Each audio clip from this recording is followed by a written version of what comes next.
Hello everyone. Today we are discussing about the very interesting topic that's name is theory of machine. तो theory of machine में जब भी हम discussion करेंगे तो हमें मशीन दिखनी चाहिए. जैसे कार जैक आपने डे टू डे लाइफ में देखा होगा, ये भी एक मशीन और मैकेनिज्म का पार्ट है. Bicycle is also the part of mechanism and machine. Next drilling machine. Day to day life में अगर आपको कहीं भी ड्रिल बिट या ड्रिलिंग मशीन कहीं भी दिखे तो आप समझ जाओ वो थ्योरी ऑफ मशीन का पार्ट है. टैंकर, टैंक्स, ये टैंक्स जो होते हैं ये भी एक मशीन है. ये भी डिफरेंट टाइप्स ऑफ लिंकेज से मिलके बना है. ठीक. Next JCB. यहाँ पे हम डिग्री ऑफ फ्रीडम्स को देखते हैं. बेसिकली वन इनपुट देने पर वन आउटपुट मिलता है, पर जेसीबी चलाने वाले को ज्यादा कॉस्ट इसलिए पे की जाती है क्योंकि इसमें हम मल्टीपल इनपुट्स देने पर एक आउटपुट प्राप्त करते हैं. तो ये काफी टफ वर्क होता है, इसीलिए जेसीबी वर्कर्स, जेसीबी ड्राइवर्स को ज्यादा अमाउंट ऑफ पे किया जाता है as compare to tempo rickshaw drivers के. ठीक. नेक्स्ट, अब अभी थ्योरी ऑफ मशीन अपने इतने एडवांस लेवल पे है कि अभी रोबोटिक्स में जा चुका है. अब हम ऐसे रोबोट क्रिएट कर चुके हैं जो एनिमल के जैसे दिखते हैं, जिनके अंदर लॉट्स ऑफ सेंसर्स लगे होते हैं और इन सेंसर्स की हेल्प से ये अपने आसपास होने वाली सभी चीजों को डिटेक्ट कर लेते हैं. तो ये सब पॉसिबल हो पाया है only the theory of machine and robotic and advance computerised machine के द्वारा. तो थ्योरी ऑफ मशीन की रिक्वायरमेंट कभी कम नहीं होगी. मोस्ट ऑफ द स्टूडेंट्स सोचते हैं कि थ्योरी ऑफ मशीन का अब या मैकेनिकल इंजीनियरिंग का अब उतना स्कोप नहीं रहा, पर मैं आपको बता दूं बेसिक्स हमेशा बेसिक्स रहेंगे. ठीक. नेक्स्ट, तो बेसिकली जब हम मैकेनिज्म की बात करते हैं तो मैकेनिज्म क्या होता है? मैकेनिज्म सिंपल सी बात है, या मशीन आप ने किसी सिस्टम में कोई एनर्जी इनपुट की और उससे कुछ न कुछ आउटपुट एनर्जी आपको मिली, वही मशीन है. जस्ट लाइक एग्जांपल, और वो जो इनपुट आपने दिया है उससे डिजायर्ड आउटपुट मिले.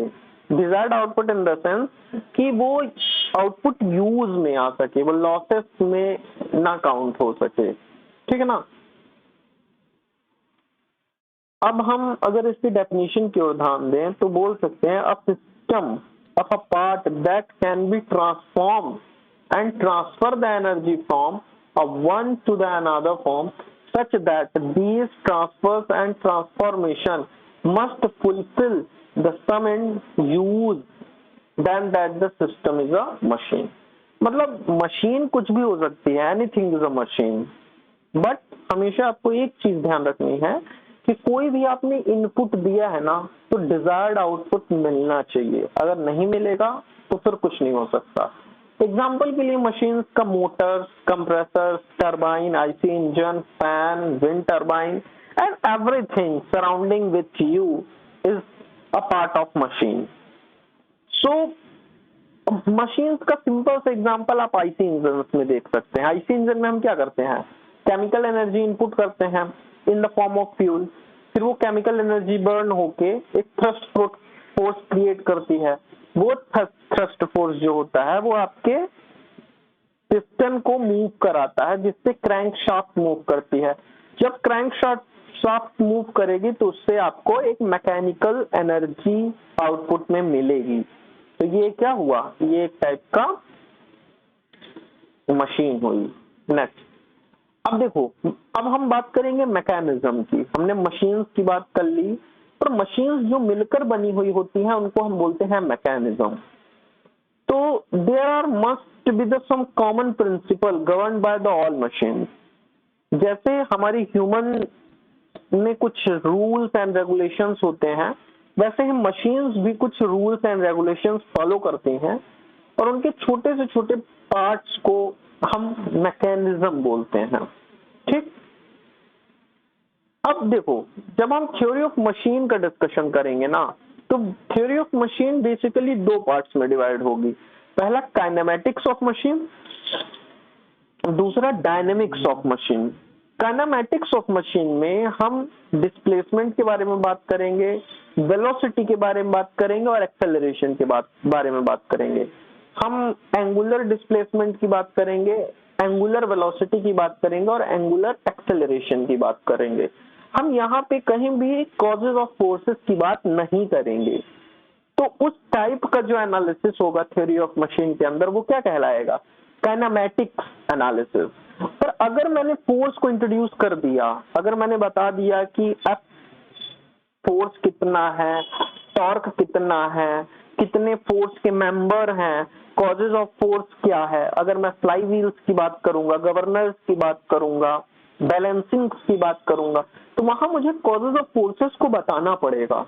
तो जो भी एनालिसिस फोर्स को देखते हुए, फोर्स के कॉज को देखते हुए किया जाता है वो क्या कहलाता है? Dynamic analysis. तो बेसिकली थ्योरी ऑफ मशीन में हम दो ही टाइप के एनालिसिस पढ़ेंगे, kinematics analysis and dynamic analysis. Theory of machine doesn't exist but it's purpose exist. अब देखो उसमें कौन कौन सी चीजें यूज हो रही हैं वो ज्यादा मैटर करेगा। डिजाइन पर्पस से भी थ्योरी ऑफ मशीन बहुत इंपॉर्टेंट है, क्योंकि हम फेल्यूअर्स की बात करेंगे, हम अप्लाइड लोड्स की बात करेंगे, हम नंबर ऑफ जॉइंट्स की बात करेंगे, नंबर ऑफ हिंजेस की बात करेंगे, तो वहां पे थ्योरी ऑफ मशीन काफी एप्लीकेबल हो जाएगी। अब देखो थ्योरी ऑफ मशीन का जो बेसिक प्रिंसिपल है वो है बिल्डिंग ब्लॉक। जब भी आप बिल्डिंग ब्लॉक्स की बात करोगे तो आप थ्योरी ऑफ मशीन में लिंक्स की बात करोगे कि कोई भी मैकेनिज्म नंबर ऑफ लिंक्स के कनेक्शन से बना हुआ है। जैसे ये आप यहाँ पे स्क्रू गेज देख रहे हो या प्लास देख रहे हो, तो ये कुछ ना कुछ लिंकेज के कॉम्बिनेशन से बना हुआ है। अब हम यहाँ पे अगर काउंट करें तो कितने लिंकेज हैं? 1 2 3 4। तो पूरा का पूरा जो आपका ये मैकेनिज्म बना हुआ है वो बना हुआ है 4 बार मैकेनिज्म। क्योंकि जब मैं काइनेमैटिक्स डायग्राम बनाने जाऊंगा तो वहां पे मुझे दिखेगा कि कुछ लिंक फिक्स हैं, कुछ लिंक मूवेबल हैं, ठीक है ना? तो इस तरह से हम चीजों को बता सकते हैं। क्रशर मैकेनिज्म का भी हम यूज कर सकते हैं क्रशिंग करने के लिए। तो आई होप आपको अब हैंड पंप मैकेनिज्म में कितने लिंकेज हैं? 1 2 3 4, जिसमें से एक फिक्स है, फिर कुछ मूवेबल है, तो इस हिसाब से हम इसको बता सकते हैं। कुछ इस टाइप का भी मैकेनिज्म आपके सामने आ सकता है। तो थ्योरी ऑफ मशीन में डिफरेंट टाइप्स ऑफ मैकेनिज्म आएंगे, क्विक रिटर्न मोशन मैकेनिज्म आएगा और बहुत चीजें आएंगी। तो मैं जब काइनेमैटिक लिंक्स की बात करूंगा तो हम उसको बोल सकेंगे a part of assembly or a part that can have the relative motion with respect to other such a part or assembly। मतलब हम सभी लिंक्स को काइनेमैटिक लिंक नहीं बोलेंगे, हम सिर्फ उन लिंक्स को काइनेमैटिक लिंक बोलेंगे जो एक दूसरे के साथ रिलेटिव मोशन में हो। रिलेटिव मोशन मीन्स एक दूसरे के साथ मूवेबल कंडीशन में दिखे। ठीक, अब कुछ एग्जांपल्स आप देख सकते हो। नंबर ऑफ लिंक्स काउंट करना है तो आप वो देख सकते हो। नेक्स्ट, अब लिंक क्या होती है और पेयर क्या होता है, उस चीज को आपने थोड़ा सा समझा। अब जो हमारा जो नेक्स्ट डिस्कशन होगा, डिस्कशन तो मैं करता रहूंगा, थ्योरीज आपने पढ़ ली होंगी, मैं कुछ क्वेश्चंस आपको बेसिक इंपॉर्टेंस कराना चाहता हूँ थ्योरी ऑफ मशीन में। पर उसके पहले थोड़ा सा एक टॉपिक का डिस्कशन मैं आपके साथ करूंगा जिसका नाम है डिग्री ऑफ फ्रीडम। तो डिग्री ऑफ फ्रीडम ऐसी छोटी मोटी चीज नहीं है, ये बताएगा नंबर ऑफ इंडिपेंडेंट वेरिएबल। अगर हम ये नंबर ऑफ इंडिपेंडेंट वेरिएबल बता देते हैं ना तो हमें ये पता चल जाएगा कि मोशन कितने टाइप से पॉसिबल है। तो मोशन के टाइप की पॉसिबिलिटी को चेक करने के लिए हम डिग्री ऑफ फ्रीडम का यूज करते हैं। अब देखो, अगर मैं प्लेनर मैकेनिज्म की बात करूंगा तो वहां सिर्फ 3 डिग्री ऑफ फ्रीडम होगी, ट्रांसलेशन एंड रोटेशन। ठीक, लेकिन अगर मैं स्पेस की बात करूंगा तो फिर स्पेस में जो डिग्री ऑफ फ्रीडम होगी वो 6 होगी, 3 ट्रांसलेशन और 3 रोटेशन। ठीक, तो डिग्री ऑफ फ्रीडम की अगर मैं डेफिनेशन बताऊं तो इसको मैं बोल सकता हूं number of independent motion that a body can perform. कोई भी बॉडी जितने इंडिपेंडेंट मोशन परफॉर्म कर सकती है वही क्या कहलाती है, degree of freedom. Number of independent position parameter required to completely fix the position of the body, मतलब बॉडी की पोजीशन को फिक्स करने के लिए हमें जो पैरामीटर्स की जरूरत होती है उसको क्या बोलेंगे, डिग्री ऑफ फ्रीडम। और किसी भी बॉडी में 6 डिग्री ऑफ फ्रीडम हो सकती है, जिसमें 3 ट्रांसलेशन, 3 रोटेशन, 3 लीनियर पोजीशन और 3 एंगुलर पोजीशन होंगी। तो बेसिकली 6 डिग्री ऑफ फ्रीडम होगा। ठीक, जैसे a body constraint in a plane, अब प्लेन में अगर कोई बॉडी है तो उसका डिग्री ऑफ फ्रीडम ग्रुप 3 होगा। A degree of freedom of body content to move in a plane, plane में अगर कोई बॉडी है तो 3 होगा, 2 ट्रांसलेशन और 1 रोटेशन। लेकिन अगर वही बॉडी स्पेस में चली जाती है तो फिर उसका डिग्री ऑफ फ्रीडम क्या होगा, 6 हो जाएगा। ठीक, तो यहां तक आई होप आपको समझ में आया होगा। अब कुछ टाइप के पेयर्स होते हैं, जैसे अगर मैं बात करूं लोअर पेयर क्या होता है और हायर पेयर क्या होता है। तो लोअर पेयर जो होता है वो एरिया कांटेक्ट में होते हैं, हायर पेयर जो होते हैं वो पॉइंट कांटेक्ट में होते हैं। लोअर पेयर जो होंगे वो रिलेटिव मोशन शो करेंगे एक दूसरे के साथ। हायर पेयर में क्या है, पॉइंट कांटेक्ट होने के कारण वहां पे रिलेटिव मोशन समझ में नहीं आएगा। But cam and follower is a higher pair, I know that, where cam profile and follower profile are totally different and there should be the point and line contact are there. So basically 2 types of pair in the theory of machine, first is a lower pair, second is a higher pair. ठीक, अब कितने types के relative motion possible हैं और कौन कौन से pair possible है मैं उसकी बात बताऊं। अगर तो हिंज जॉइंट या रेवोल्यूट पेयर पॉसिबल है, जिसका डायग्राम यहाँ पे बना है। उसके बाद स्लाइडिंग पेयर, एक स्लाइडर दूसरे किसी मैकेनिज्म पर स्लाइड कर रहा हो। तीसरा हेलिकल या स्क्रू पेयर, जिसमें एक रिवेट और स्क्रू लगा होगा, तो हम उसको हेलिकल या स्क्रू पेयर बोल देंगे। सिलेंड्रिकल पेयर की अगर मैं बात करूंगा तो सपोज करो आपके पास एक सिलेंडर है और वो रोटेट कर रहा है, वो रोटेशन के साथ साथ ट्रांसलेशन भी कर रहा है, तो इस टाइप का जो पेयर होगा उसको हम क्या बोलेंगे, सिलेंड्रिकल पेयर। और सबसे इंपॉर्टेंट जो होता है वो होता है स्फेरिकल पेयर। स्फेरिकल पेयर को अगर हम समझें तो उसमें 3 इंडिपेंडेंट रिलेटिव रोटेशन और पॉसिबल, और 3 इंडिपेंडेंट रिलेटिव रोटेशन जो है वो थीटा, फाई और साई के फॉर्म में हो सकते हैं।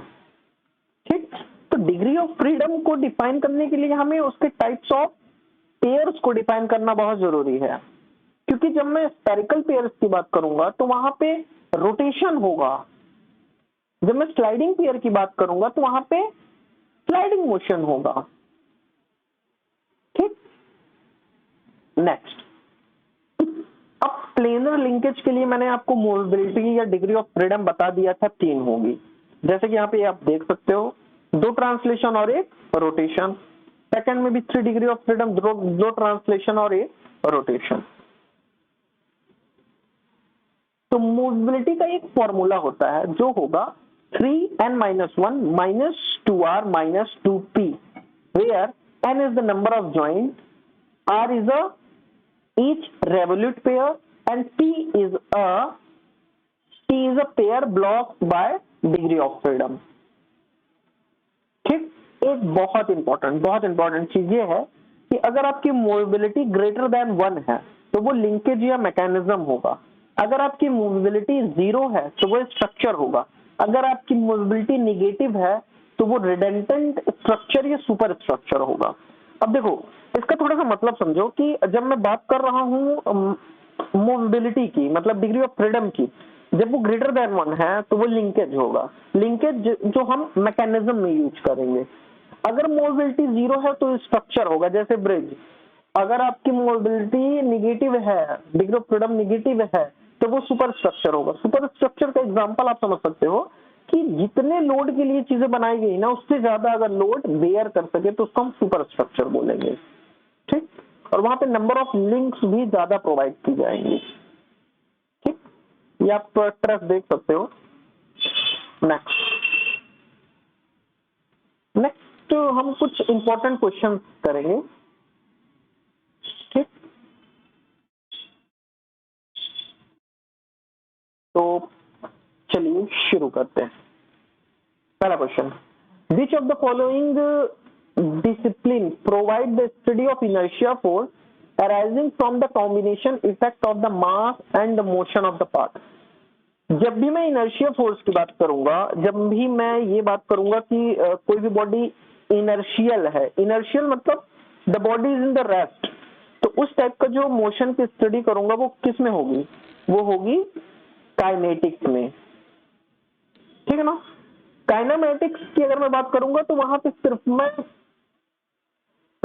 डिस्प्लेसमेंट की बात करूंगा, वेलोसिटी की बात करूंगा और एक्सेलरेशन की बात करूंगा। But whenever I am talking about the force, whenever we are talking about the force and the causes of force, then we use the kinematic analysis. Next, which of the following discipline provide the study of relative motion between the parts? अब देखो relative motion, अगर motion मतलब सिर्फ हमें velocity की बात करनी है तो हम किसके पास जाएंगे, काइनेमेटिक्स के पास जाएंगे, क्योंकि हमें यहाँ पे कॉजेज ऑफ मोशंस की बात नहीं करनी है, हमें यहाँ पे फोर्सेस की बात नहीं करनी है, हमें सिर्फ यहाँ पे रिलेटिव वेलोसिटी की बात करनी है, रिलेटिव मोशंस की बात करनी है, तो हम किस में जाएंगे, काइनेमेटिक्स में जाएंगे। Next, which of the following discipline provide the study of relative motion between the parts of machine and the force acting on the part. अब देखो, जब भी मैं फोर्स की बात कर रहा हूं, मैं रिलेटिव मोशंस की बात कर रहा हूं, मशीन्स की बात कर रहा हूं, तो उसकी जो स्टडी होगी वो क्या कहलाएगी, theory of machine. Theory of machine, theory of machine के दो पार्ट्स होंगे, मैंने पहले ही बता दिया है, kinematics of machine and dynamics of machine, kinematics and dynamics of machine, ठीक। next, the types of pair formed by two elements which are so connected that one is constrained to turn to revolute about the fixed axis, the another element is known as। अब यहाँ पे मैं types of pairs की बात करूंगा कि turning pairs क्या होते हैं, रोलिंग पेयर क्या है, स्लाइडिंग पेयर क्या है, स्फेरिकल पेयर्स क्या है, लोअर पेयर क्या है। तो जो भी मैंने आपको क्वेश्चंस में बताया उसमें ये बोलना चाहता है कि one is constrained to turn to the revolute about the fixed axis, मतलब एक के सापेक्ष दूसरा अगर मूव कर रहा है तो वो रेवोल्यूट पेयर ही है, इसको हम टर्निंग पेयर भी बोल सकते हैं। तो रेवोल्यूट पेयर है टर्निंग पेयर, ठीक। Next, which of the following is a lower pair. अभी मैंने आपको बताया कि लोअर पेयर क्या होंगे, जब भी हम बात करेंगे कि ये सपोज करो एक बॉडी है, इस बॉडी के ऊपर दूसरी बॉडी स्लाइड कर रही है, तो यहाँ पे क्या है, सरफेस कांटेक्ट। कौन सा कांटेक्ट है, सरफेस कांटेक्ट। और जब भी सरफेस कांटेक्ट आएगा तो वहां पे कौन सा पेयर होगा, लोअर पेयर। तो अब देख लो इसमें कौन सा एग्जांपल सही है। देखो, ball and socket joint, yes. Piston and cylinder, yes. Surface, surface, so A and B is correct. Next, if two moving elements have a surface contact in a motion, such a pair is known as lower pair.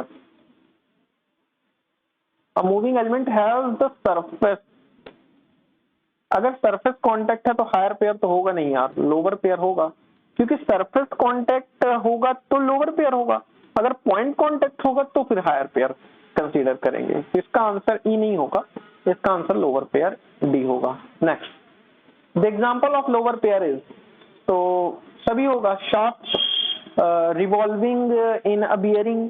देखो ये कोई shaft है और ये मैंने यहाँ पे कुछ बियरिंग लगा के रखी है, तो देखो इनके बीच जो कांटेक्ट है वो क्या है, इनके बीच जो कांटेक्ट है वो है इनके बीच जो कांटेक्ट वो कौन सा कांटेक्ट है, इनके बीच वाला कांटेक्ट है अपना एरिया कांटेक्ट, ठीक है ना। दूसरा, straight line motion mechanism, automobile steering gear, सभी क्या है, लोअर पेयर के एग्जाम्पल हैं, all of the above. Next, pulley in a belt drive act as, भाई ये बच्चे को पता है, रोलिंग पेयर, क्योंकि ये सपोज करो ये आपकी पुली है, इसमें कोई बेल्ट है ना, ऐसा ऐसा कोई बेल्ट है, तो अब वो क्या होगा, रोलिंग पेयर की जैसा ही होगा ना, रैपिंग पेयर या रोलिंग पेयर बोल सकते हैं, क्योंकि इस पॉइंट के अबाउट ये इसको क्या कर रहा है, रोल कर रहा है या रैप कर रहा है, इस टाइप का मैकेनिज्म क्या कहलाएगा, rolling pair. Next, the example of rolling pair is ball bearing and roller bearing. Ball bearing and roller bearing is an example of rolling pair. Next, any point on a link connecting the double slider crank chain will trace a ellipse, है ना। इसको थोड़ा सा समझो, अगर ये याद करने का ट्राई करो तो ये सिंपली क्या कहना चाहता है कि any point on a link, मतलब कोई भी अगर अपने पास लिंक है उस पर कोई भी एक पॉइंट अगर तुम लो और उसको डबल स्लाइडर क्रैंक मैकेनिज्म में ले जाओ, single slider crank mechanism is a different phenomena and double slider crank mechanism is also the different phenomena, और हम डबल स्लाइडर क्रैंक मैकेनिज्म में लेकर जा रहे हैं। Any point on the link connected to double slider crank chain will trace the ellipse, ठीक। next, the purpose of link is to, अब link का काम क्या है, ट्रांसमिट अ पावर और अ मोशन, लिंक का काम क्या है, यही तो है। तो एक्ट एज सपोर्ट में भी काम कर सकता है, guide other link and transmit motion. तो लिंक का काम सिर्फ ट्रांसमिट मोशन एंड पावर नहीं है, वो गाइड द अदर लिंक, क्योंकि अगर एक लिंक यहाँ पे है और दूसरी लिंक यहाँ पे है, सपोज करो, या एक लिंक ये है और दूसरी लिंक ये है, इसको मैंने यहाँ से रिवेट कर दिया, अब ये इसके अबाउट क्या करेगा, मूव करेगा ऐसे, ये इसके अबाउट मूव करेगा ऐसे। तो यहाँ पे अगर आप देखो तो ये गाइड भी कर रहा है और एक्ट एज अ सपोर्ट भी काम कर रहा है। सपोज करो इसको मैंने यहाँ पे फिक्स कर दिया, ये एज अ सपोर्ट भी काम करेगा। तो the purpose of link is to be transmit motion, guide other link and act as a support. Next, the universal joint is, अब the universal joint is example of lower pair, क्योंकि देखो ये अगर आपका एक है और ये यहाँ से एक ऐसा है, यहाँ पे जो पेयर होगा वो लोअर पेयर होगा और यहाँ पे जो ज्वाइंट होगा ना वो यूनिवर्सल ज्वाइंट होगा। ये क्या होगा, universal joint. Next, a rectilinear motion of a piston is converted into the rotary by rectilinear motion of a piston। Piston जो है वो देखो ये पिस्टन है, सपोज करो ये रेक्टिलिनियर मोशन कर रहा है, इसको मैं एक यहाँ से साथ से कनेक्ट करूंगा, फिर ऐसा कुछ करके एक मैकेनिज्म होगा, उस मैकेनिज्म से फिर मैं व्हील ऐड कर दूंगा दोनों तरफ से। तो बेसिकली हम किसका यूज कर रहे हैं, स्लाइडिंग क्रैंक का। तो ये क्रैंक इधर है और फिर ये क्रैंक इधर है, फिर यहाँ से हम कोई मैकेनिज्म से इसको ऐड कर देंगे। तो rectilinear motion of a piston is converted into rotary path. Rectilinear motion of piston, rectilinear motion of piston, rectilinear motion of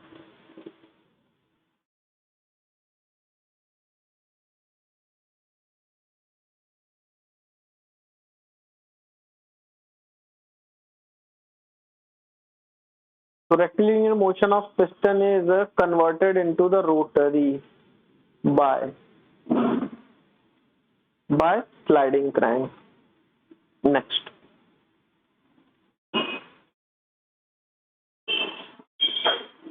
point on a cam is the point on a cam pitch curve having the maximum pressure angle. तो pitch point on a cam, तो pitch point on a cam क्या होगा? तो pitch point on a cam क्या होगा? The point on a cam pitch curve having the maximum pressure angle.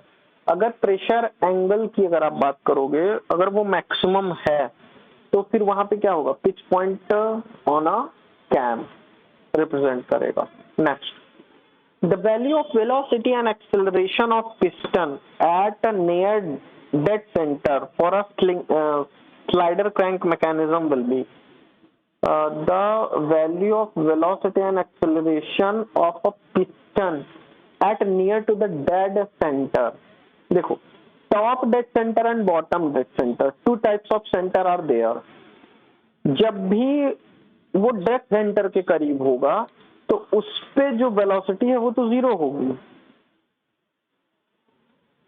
पर जो उसका एक्सेलरेशन है वो cos 2r से ज्यादा होगा, more than cos 2r. And these acceleration should be more than cos 2r. उसका जो acceleration होगा वो क्या होगा?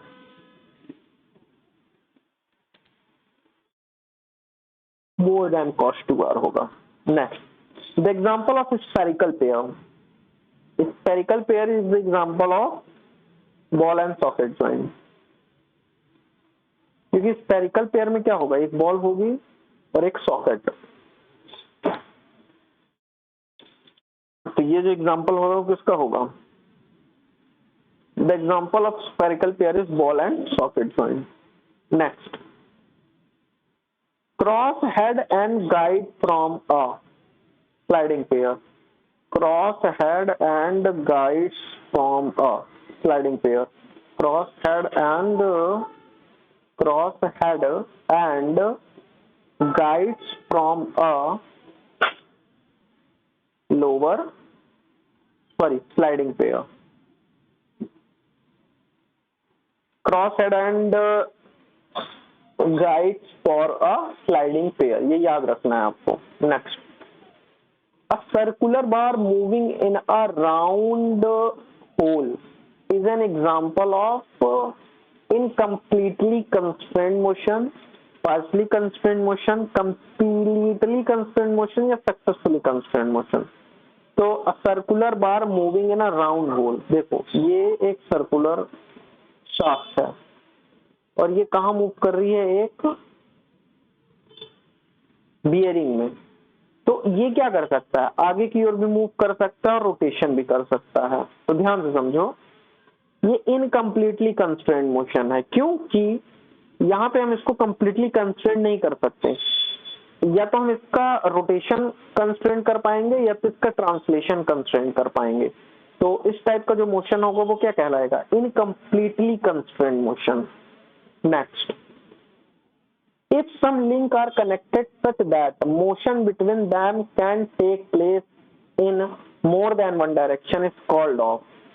अब भैया अगर मोर देन वन डायरेक्शन में है तो इनकम्प्लीटली होगा, इनकम्प्लीटली कंस्ट्रेंट मोशन. क्यों? क्योंकि मान लो ये कोई बॉडी है,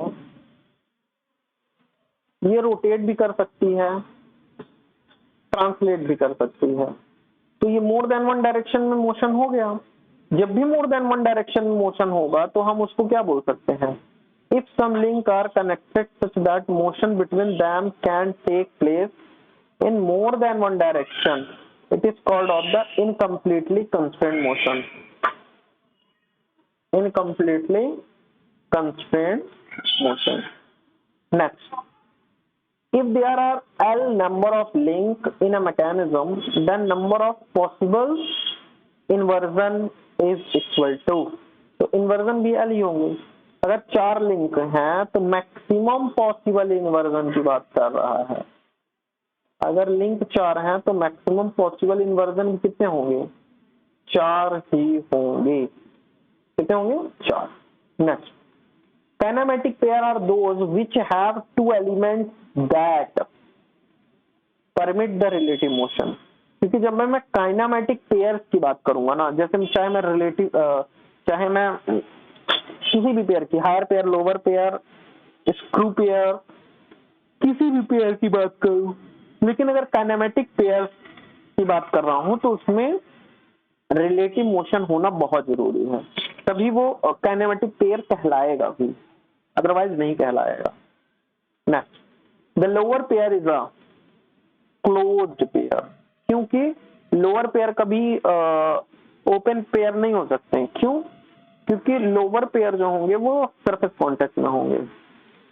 जैसे ये भी एक क्लोज पेयर है ना, ये पिस्टन है, ये मूव कर रहा है और यहाँ पे फ्लूइड कुछ भरा होगा, मोवियल जिसको बोलते हो आप लोग। तो lower pair is a closed pair, lower pair is a closed, lower pair is a closed pair, lower pair is a closed pair.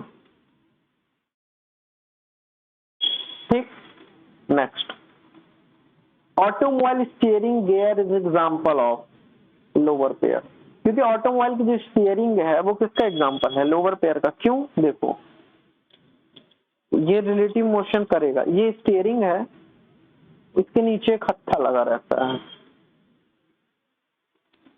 अब जैसे जैसे आप इसको मूव करोगे ना, रोटेशन दोगे, तो ये भी रोटेट होगा। ये यहाँ पे किसी न किसी मैकेनिज्म के साथ जुड़ा हुआ होगा और वो मैकेनिज्म डायरेक्ट किससे जुड़ा होगा? टायर से। ठीक, तो automobile steering gear is example of lower pair. और रोटरी नहीं है, टर्निंग नहीं है, स्लाइडिंग नहीं है, हायर नहीं है, तो वो कौन सा है? वो एक lower pair. Next,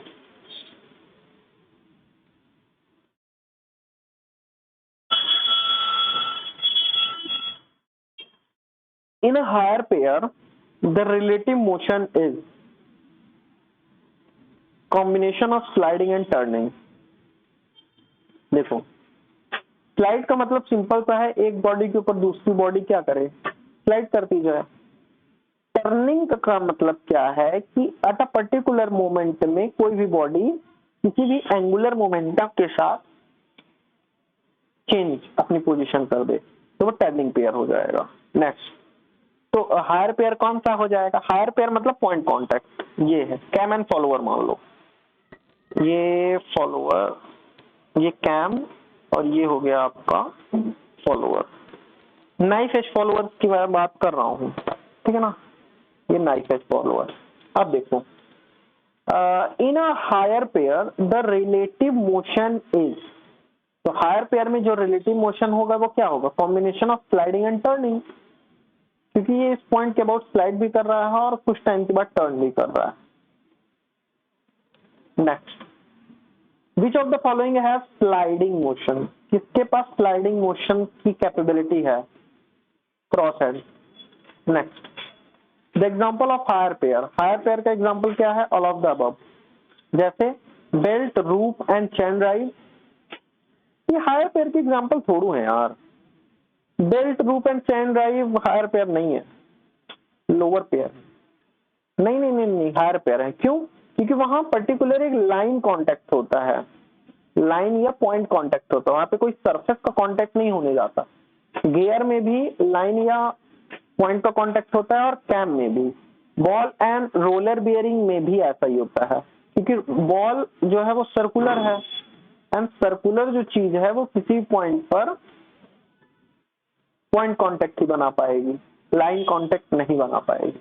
next, which of the following mechanism is obtained from lower pair, तो लोअर पेयर से आप सभी मैकेनिज्म प्राप्त कर सकते हो, चाहे जायरोस्कोप हो, पेंटोग्राफ हो, वॉल एंड वॉल गियर हो, जनरेटिंग स्ट्रेट लाइन मोशन हो, कोई भी हो, आप सब प्राप्त कर सकते हो लोअर पेयर के द्वारा। Next, which of the following would constitute a link, link के लिए piston, piston rod and cross head.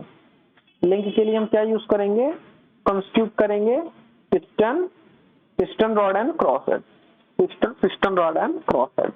Next, a Scott roller mechanism consists of, Scotch yard mechanism is consist of sliding and turning pair, तो Scotch yard mechanism is consist of sliding के साथ साथ turning भी होगा।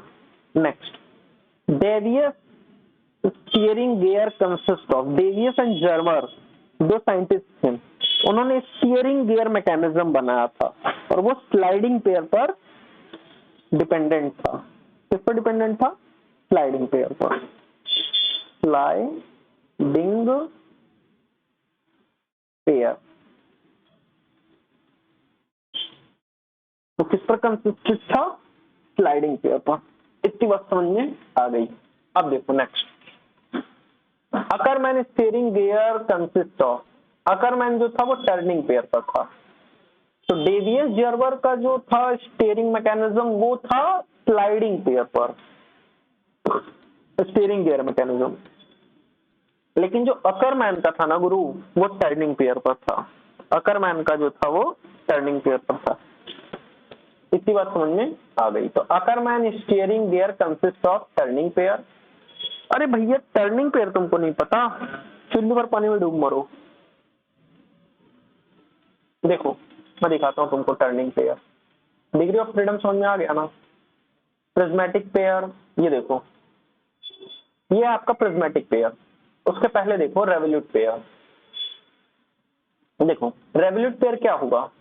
Without any joint degree of freedom is 3, with a revolute pair degree of freedom is 1, degree of freedom blocked by the revolute pair is 2।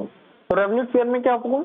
एक pin होगी जिसके about दो तुम्हारी लिंक कनेक्टेड होंगी। एक लिंक को अगर तुम फिक्स कर दोगे तो दूसरी लिंक क्या करेगी? रोटेट करेगी। ये हो जाएगा तुम्हारा रेवोल्यूट पेयर।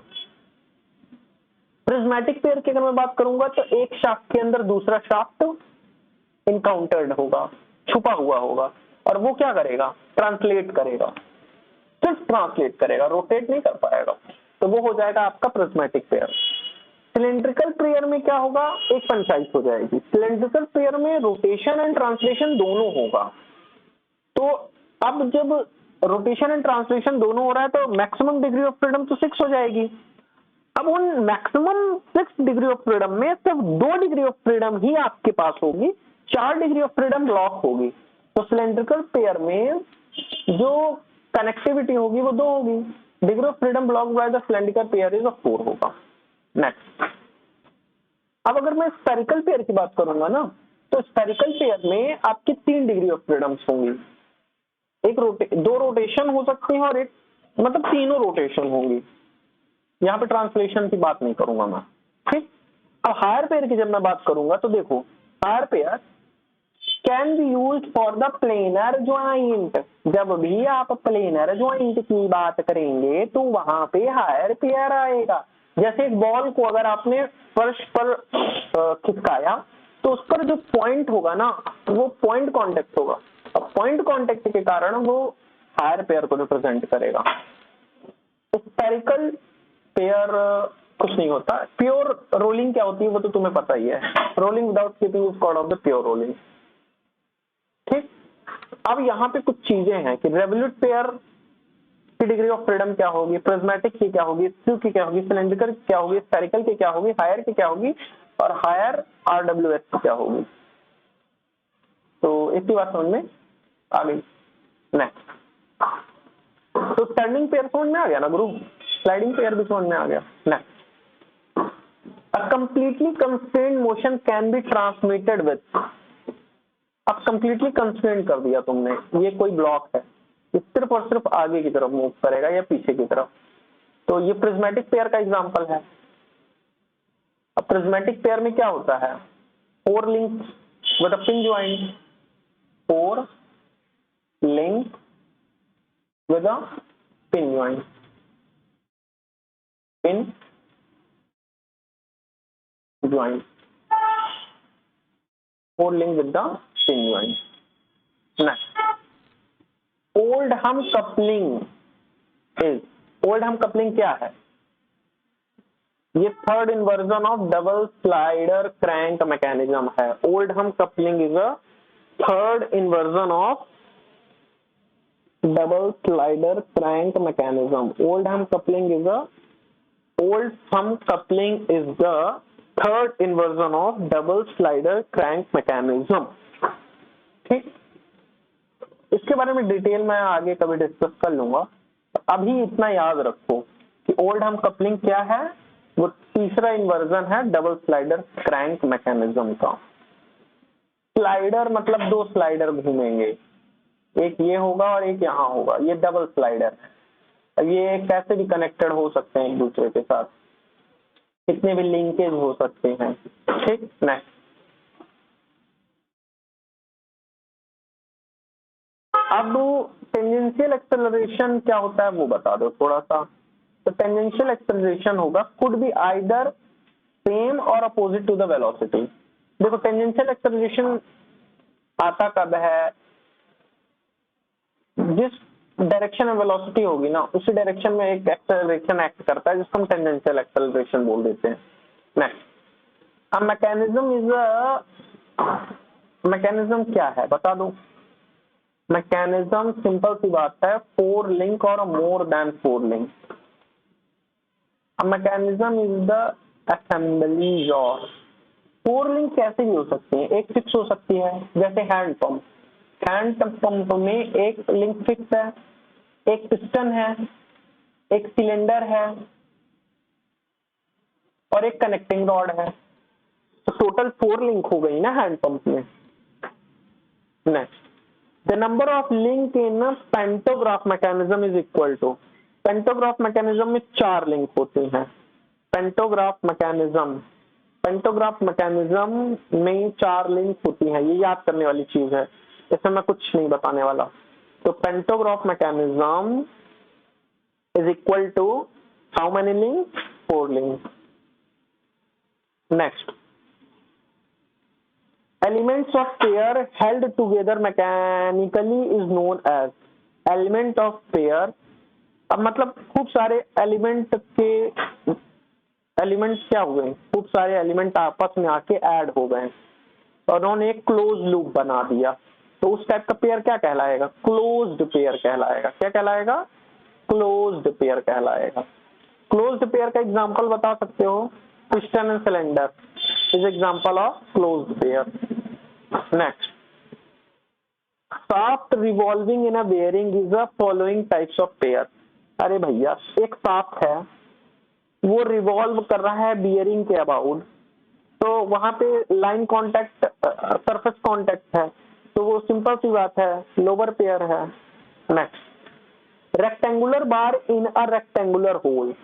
अब रेक्टेंगुलर बार है, उसमें रेक्टेंगुलर आपने होल कर रखा है, तो सिर्फ रेवोल्यूशन, रोटेशन तो होगा नहीं, सिर्फ क्या होगा, ट्रांसलेशन होगा। क्या होगा, ट्रांसलेशन होगा। तो इसको क्या बोल सकते हैं, कंप्लीटली कंस्ट्रेंट मोशन बोल सकते हैं। क्यों, क्योंकि जिस डायरेक्शन में मैं चाहूंगा उस डायरेक्शन में ट्रांसलेशन कराऊंगा, चाहे बैकवर्ड कराऊं चाहे अपवर्ड कराऊं, रोटेशन पॉसिबल नहीं होगा। तो इस टाइप का जो मोशन होगा वो कंप्लीटली कंस्ट्रेंट हो जाएगा। Next, a foot step bearing and rotor of a vertical turbine from example of a foot step bearing and a vertical turbine for example of partially constrained motion। क्यों, क्योंकि वहां पे जैसे मैं आपको एक एग्जांपल बताता हूँ पार्शियली कंस्ट्रेंड मोशन का। आपने इंजेक्शन लगवाया होगा, तो इंजेक्शन में आप अपने हाथ के द्वारा एक कंस्ट्रेंट प्रोवाइड कर देते हो, तो अब पिस्टन अपवर्ड मूव करता है या डाउनवर्ड, उसमें रोटेशन नहीं होने देते हैं आप। Next, a slider crank chain consists of the following number of turning or sliding pairs. Slider crank chain consists of following number of turning and sliding pairs.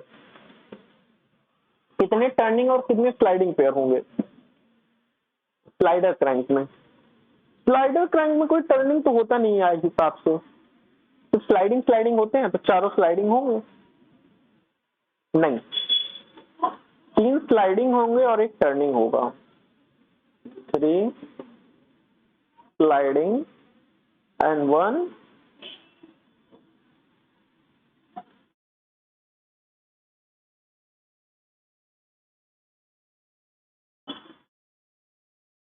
Next, the relationship between the number of link and number of pair is, number of link तो pair is equal to 2j + 2। ठीक, next, In the problem 47, the chain is unconstrained when the chain is unconstrained when left hand side is less than right hand side. Next, in a problem 47, a chain is constrained when left hand side is equal to right hand side. Next, the tendency of body to resist the change of rest or motion is known as inertia. ये तो बच्चे को पता है कि वो अपने position में विरोध करता है चेंज का, तो वो इनर्शिया कहलाता है। और जो काम आपका मास करता है स्टैटिक्स में, वही काम डायनेमिक्स में कौन करता है? Inertia. Next, the type of coupling used to join the two shaft whose axes are neither in same straight line nor parallel but intersect is universal coupling. तो इसी के साथ मैं ये लेक्चर यहीं पे खत्म करता हूँ, बाद में आगे डिस्कस करेंगे।